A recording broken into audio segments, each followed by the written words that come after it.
បាទជំរាបសួរបងប្អូនថ្ងៃនេះខ្ញុំបាននឹងបង្ហាញវីដេអូឲ្យបងប្អូនឃើញថាពួកចោរcome lon nè đi ơi mui mà giờ thứ bữa đấy ơi nó lon nè nè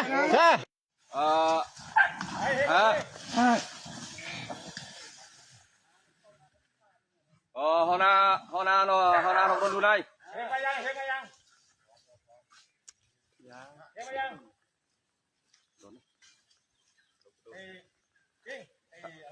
ครับครับมาคุยกันเดี๋ยวจอไปคุยไอ้เฮงมายังโม้ย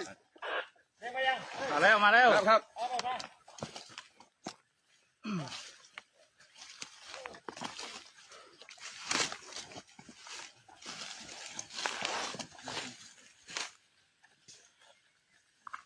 ไปนั่นแหละไปเลยเฮงไปเข้าไปนั่น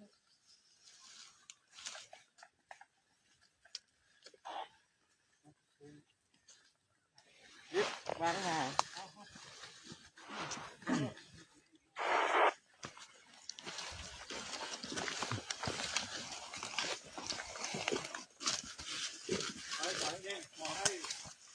ลูกน้องถอยนิดถอยน้องขับไปเอาหนึ่งถอยตัวนั้นเอ้ยบอกลูกน้องเรามาเราไปกลางเห็นเป็นนิดมาคุยกันมาพื้นที่ของเราเนาะมันไม่ได้มีปัญหานะตรงนี้เราจอดไปเนี่ยแล้วเราก็จะเบี่ยงออกทางขวาทางซ้ายไปเราอยู่แล้วจะไม่อยู่แล้วมาตรงนี้เยอะมันจะจบแล้วไม่จบแบบนี้เขาหน้าเลยต้องซ้ายเราเนี่ยที่ของเราก็จะจอดที่นี่ มาได้กันนึงไปโจมาเว้ยฮะยืมมานั่นนั่งไอ้ยืมนั่งไอ้บ้านนั่งกูเมาอยู่นี่ถอยลงไปไปมันเนี่ยยี่คนนั้นเนี่ยยัยยืมไปยืมมาได้นะยืมกูเมามายืมเนี่ยก็เยอะนะขันนั่งมากูเมาเราอยู่ข้างในน่ะได้มาข้างคนเนี้ยข้างเนี่ยเอาไปมาเนี่ยฮะไปตรงนั้นนั่งข้างได้ข้างรัวได้โอเคมาปีนี้มาไม่เอาเนี่ยไม่ปีนี้มาไหนไม่เป็นไรไปตบคอกันเต้come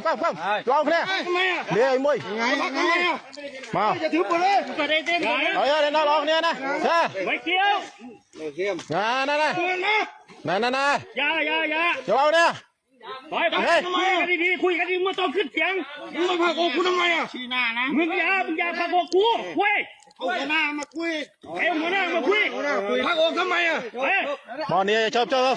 เนี่ยก่อนเยอะคะแนนเนี่ยขึ้นเยอะคะแนนนะยังจะเสียมโอเคหัวหน้าเขาคุยเนี่ยก่อนเยอะคะแนนยังเสียมนะโอเคเนี่ยก่อนเยอะคะแนนยังจะเสียมโอเคบอกให้ยาวมาพาโกมึงอย่านะหมดขมายมาอัดใจตีเนี่ยก่อนเยอะคะแนนโอเคนะยังเสียมหมดขมายมาอัดใจตีอะไรโอเคอะไรไม่เนี่ยก่อนเยอะคะแนนยังจะเสียมนะโอเคเนี่ยก่อนเยอะคะแนนยังจะเสียมโอเคฮะหัวหน้ากับลายยี่เนี่ยเยอะนั่งไงพาโกทำไมอ่ะโอเคไหมไอ้ใจเด้นะโอเคมาได้ยังไงนะเอามาโยนเราเนี่ยก่อนเยอะคะแนนทางยำตัวนู้นนี่นั่งโอเคอย่ามีปัญหาอย่ามาผักอกเข้าใจไหมโอเคอะไรสุดเลยยังนั่งแบบไรโอเคนะเนี่ยก่อนเยอะคะแนนยังสนับคุยกันมีปัญหาโอเคนะยังเสียมนะยังเสียมหมดเต้อะไรหมดขมายมาสลับบานอะไรยังหมดขมายมาสลับบานเลยมาผักอกโอเคนั่งยังนั่งไงเนี่ยก่อนเยอะคะแนนโอเคนะโอเคนะนะยังหมดจะเสียมสลับไม่ก่อนเยอะโอเค